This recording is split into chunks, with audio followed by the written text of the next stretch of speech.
Great morning, holy brothers! Thank you so much for joining us on our pathway to peace inside the Garden of Peace. If you're following along inside, it's on page 284, and today's lesson is called Losing Laziness. I have to tell you what just happened to me. We are a few minutes late for the class. I went to the Mikvah. Remember yesterday or 2 days ago, we were talking about Amalek, right, in the middle of the desert. So we didn't get to the Vart, but in the Torah that we just read, it talks about Asher Karcha B'derach. It means that they happened upon Israel in the middle of the desert. Wow, so random. Look who's here. Our biggest enemy in the world. Just as we're about to get the Torah, look who pops up out of thin air. So what does it mean? We don't believe in randomness. We know everything is exactly designed by God at the exact moment in time. So it's Asher Karcha B'derach. They happened upon us in the middle of the desert. There's no such thing as like, oh my gosh, if you look at a series of events, like Purim, right? They just had the holiday. Everything you look in the story, how many times does it mention God's name? None. Zero! The whole the name of the holiday is called Purim. What does Purim mean? It means a lottery, right? He rolled the dice. Oh my gosh, it happened to be on this day. Wow, let's go kill the Jews. God designed it to fall down on that day. What are you, crazy? Look, the Haman, the one who wanted to make the gallows to hang Haman on, ended up being the one who was hung on what he created. It's the craziest irony in the world. Every little piece of coincidence. He happened to hear Big Son of Sarah overplying for the king, and he happened to know all the language, and he happened to go tell the king, and the king happened to be up at night, wanting to give him a reward. Every little thing that was designed, if you look away from the picture, you can see God in every single thing. But if you look in every detail, it's so hard to find where it's going on and what happened. This morning, the mikvah was boiling hot. It was steaming like a coffee cup. It was like over 140 degrees. The thermostat was completely broken. The guys who went before me just couldn't even go in. They put their toe in and they screamed and ran away. They did not go to the mikvah this morning there. So I tried running the cold water for like 10 minutes, just try to get it to cool off. And like in the spot where the cold water was going, it was cooling it off, but like the rest of the thing was like bubbling. It was so hot, the whole thing. Even the shower, the thermostat was rough. And then another guy came in after me. He's like, "Why are you not going in?" I'm like, you go, you try it. And then he puts his foot in. He's like, "Oh, I'm not doing it. There's no mitzvah to kill myself."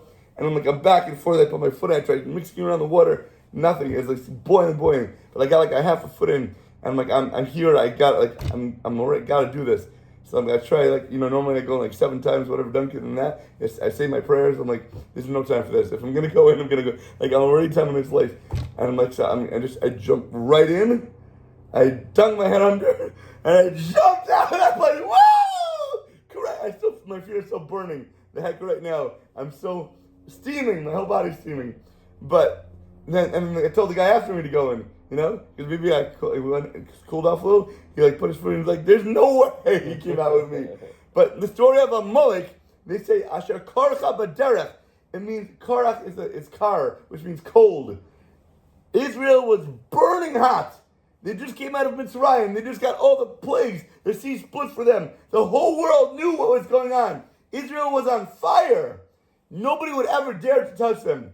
And also in Amalek, in the middle of the desert, after what they just had God do for them, thinks that they can come and destroy or even attack the Jews. They had a cloud of glory surrounding them. They had pillars of fire protecting them. What are you thinking going in and trying to attack the Jews when they're at their highest? Okay, kick somebody while they're down. But when they're flying high, what is wrong with you? What are you thinking? So the answer is that Amalek knew they were going to get destroyed. They knew they were going to get clobbered and flattened. So why would they attack the Jews? Because Amalek's existence is when Mashiach comes, everything is going to get unraveled. We're going to realize why everything was created. Why we have a cup of water, why we have a table, why we have a sefer. The purpose of everything. Amalek, the definition we just talked about last time with Haman, is that Amalek is distance from God, right? Adam said, I want to create distance from God so that when I strike my match and hold it up, it's going to shine from miles and miles away and not be blinded by the brilliant sunlight because God's everywhere. So if we push God away, there'll be darkness. And then that darkness you can do good things through. So Amalek understood that the essence of them is only distance from God. That's who they are in a physical form. So if Bnei Israel is coming closer to God, and then they're going to have that unity and that marriage, where's the closeness? Where's the farthest away? Where's the distance from God? What happens to that? Vanishes. There is none left. There's only closeness. So if Amalek's existence is distance from God, and the Jews were about to get the closest they ever were to God, they would literally be poofed out of existence. Like Thanos, when he snaps his hand, everything starts to disappear and just dissolve. They knew that they were going to be eliminated if there was no more distance from God. So they had to throw their physical bodies in front of Bnei Israel, knowing that they were going to get destroyed, to try to stop that process, because otherwise it's worthless, it's hopeless. There's nothing left for them to ever be. They knew it, they were going to get burned. So the Mefarshim say that when there's a boiling hot pool, like the Mikvah, right? A boiling pool, and people are going to go in and they're going to get burned. Why would somebody jump in if they know they're going to get burned? Because the Amalek was hoping that they would cool off the water just a little bit, so that the next person saw, oh, maybe we can attack Bnei Israel. Maybe we have an opportunity to hurt the Jews. Amen. So that's what karcha means. They tried to cool it off, because Israel was on fire. Israel was burning. The water was bubbling. And they jump in hopes that, yeah, they might get burned, but you can see, other people will see, wow, they tried. Maybe now we can go attack the Jews too. Maybe there's a history that's going to unfold now where everybody can come and start harming the Jews and cursing the Jews and bombing the Jews and slaughtering the Jews. Because God maybe is not all that mighty as we thought even 5 minutes ago when we saw all the miracles. Jump in that mikvah to try to cool it off for other people too. So when I go and I try to do the mikvah for myself, hopefully someone else will go in and they can have it a little bit cooler because of what we do. All right, back to the text. Laziness, man. What are we up to? All right, a few more minutes. But Rav Nachman teaches that the bite of the primordial snake, we were just talking about Adam and Eve, so now we're back in the garden with the snake, represents who? Who's the snake? The Yetzer Hara, the evil inclination. And what is that bite? It is depression. It is laziness. Look at the Maran 1:189. The evil inclination, what does he do? He overpowers man by trapping him in these two states. If he's going to be lazy or depressed, Yetzer is dominating him. His life is over. A husband's laziness can lead to the ruin of his own home, because women find it very difficult to see their husbands wallowing in bed in the morning. Guess what? I'm on the couch. My wife gets home. What are you doing on the couch? There's 1,000 things in the house to take care of. Why are the dishes not done? Why is the laundry not folded? Why is the door still creaking? Why are the nails still not hidden? The time that she has something for me to do, it's the time that I sit down on the couch. That moment that you sit down on the couch, all of a sudden something pops in her head. That's the woman. It's the most She hates to see you happy doing nothing. It doesn't matter if 10 seconds ago you sat on the couch. When she walks in, she's going to think you were there for the past 5 hours. I was up. You know, I have a better Shalom Bayit idea. Yes. Don't be at home. She don't see you. The more you're home, and the more opportunities you have to get in trouble, 100%. Get a job, stay in the job, don't come home. It doesn't matter. She was just in the kitchen. She came into the den. She sits down next to you. Oh, would you mind getting me a drink of water? You were just in the kitchen 5 seconds ago. You could have got it for yourself. And now that you're saying, why can't you get up? You were just there. You just went back and forth. I pick up because you want something.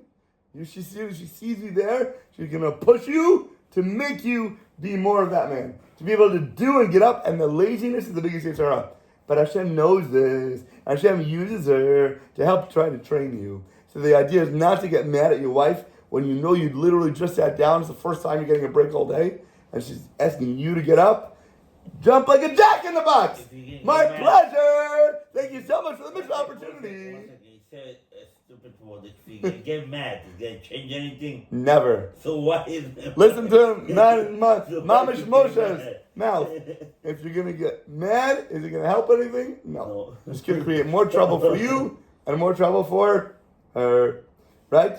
Even if they get themselves up later, if your wife sees that you've not made it to Shachris, or she knows that she wants you to daven Vasikin, or even if you want to daven Vasikin, if she wants you to daven Vasikin and you don't, she's going to get mad. You get mad? See you like a bum sitting down, lazy, what's wrong with you? Get up! Go do something for yourself. Make something for yourself. Far worse is the situation where a wife gets up early to tend to the house, or to prepare for the kids, or to get them up when they're screaming in bed, and the husband's snoring away. You're in big doo-doo, man. Big trouble. If the kids are up screaming and you're not getting up to help, and you tell her to go, I can't even whistle now, my mouth's so hot. She can't respect the laziness.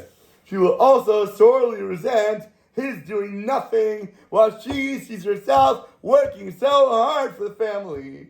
Making the lunches, making dinner, cleaning up the house, changing the diapers, whatever you think you're doing at work, she thinks that she is it 20 times harder. And she might. The resentment will strain the relationship and will deteriorate until he alters his ways and makes himself to be a better person. On the other hand, when a husband is duly diligent and he gets up in the morning, doesn't hit his snooze alarm 5,000 times in a row, but the second he hears it, he jumps out of bed. Thank God, Jeff, for giving me life. Thank God, Jeff, for waking me up in the morning. You jump like that Jack in the Box, and his wife and children look up. Wow, that's respectable. Look at that. That is mamish a mensch of a man. A Moroccan saying goes, be industrious, and people will love you. And there's much truth to it. Rav Eliezer, Minder, blessed memory, would say that one should go to bed earlier and set an alarm to wake up and start the day earlier to accomplish more things, to be able to be the first one up, not get distracted by everybody else. Because I want to sleep earlier. Good. That's why I got late. It's not good. Oh, you got up late. It's not good. He said also one should pray to Hashem the night before. Say, God, please help me get up early in the morning with alacrity, with zealousness, with speed, with happiness and positivity. Remember I came late? Doing this, yes. Because I went to sleep early. Has a positive effect on the whole rest of his day. Say what I say to God before I go to bed many times, hopefully all the time that I can. God, all my rest, all my sleep, all my health, all my energy doesn't come from this comfortable bed and a fluffy pillow right here. I know it's you giving me everything I need. No, just let's blow away the smoke. Let's pull away the curtain. And when I get up early in the morning with my alarm clock, to be able to dive into you, to serve my wife and my kids, to be there for my chavrusas, to be there for my friends and everybody else, it's your job to give me everything that I need. Because it all comes from you. So with that, good night. I'm going to bed. You take care of everything that I'm going to need. And be able to help me get through everything I need to do with all that positivity and to set my mind in the right place so everybody else around me can be that way as well. With that, have an awesome, amazing rest of your day.